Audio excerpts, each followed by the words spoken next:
Selamat sore, Shalom. Dalam Hakim-Hakim pasal 2 ayat yang ke-18 dikatakan, setiap kali apabila Tuhan membangkitkan seorang hakim bagi mereka, maka Tuhan menyertai hakim itu dan menyelamatkan mereka dari tangan musuh mereka selama hakim itu hidup. Sebab Tuhan berbelas kasihan mendengar rintihan mereka karena orang-orang yang mendesak dan menindas mereka. Tetapi apabila hakim itu mati, kembalilah mereka berlaku jahat, lebih jahat dari mereka dengan mengikuti Allah lain, beribadah kepadanya dan sujud menyembah kepadanya. Dalam hal apapun, mereka tidak berhenti dengan perbuatan dan kelakuan mereka yang jahat. Saudara, ini orang Israel. Sejarahnya jatuh bangun. Ada lebih dari 12 hakim. Dari hakim pertama yaitu Otniel dan hakim terakhir yaitu Eli. Ada lebih dari 12 hakim yang Tuhan bangkitkan untuk memberitakan orang Israel selama 400 tahun sejarahnya. Berarti ada lebih dari 12 kali orang Israel meninggalkan Tuhan dan murtad kepada Tuhan. Ya, setiap kali mereka dipimpin oleh seorang hakim, mereka makmur dan enak, hakim itu mati dan mereka pelan-pelan mereka meninggalkan Tuhan. Hidup menurut mau mereka sendiri dan mereka jatuh. Dijajah bangsa lain, bangkrut. Mereka berseru lagi pada Tuhan. Tuhan menolong mereka dengan membangkitkan hakim yang baru. Hakim ini memerintah mereka seumur hidup hakim itu. Dan selama itu orang Israel taat pada Tuhan. Tapi hakim itu mati. Kembali orang Israel meninggalkan Tuhan. Saudara-saudara, saya pikir orang Israel ini kebangetan. Pokoknya belajar dari sejarahnya. Bagaimana mereka jatuh dan Tuhan menolong.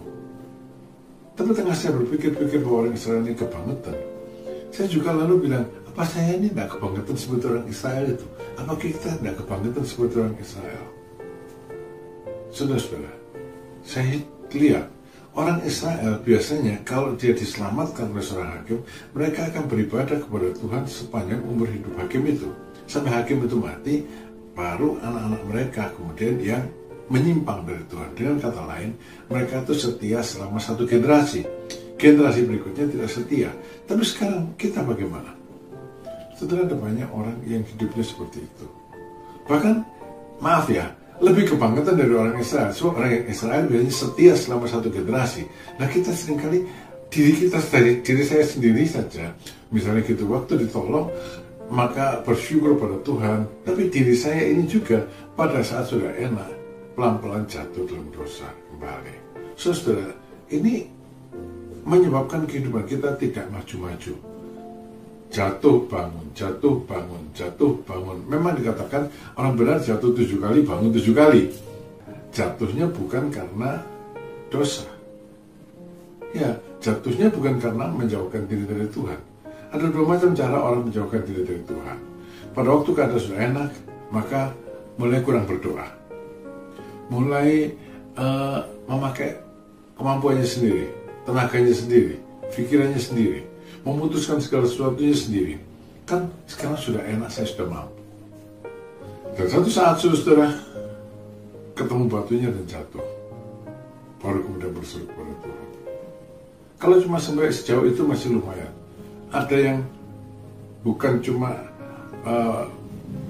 melakukan segala sesuatu dengan keputusannya sendiri, undur dari Tuhan.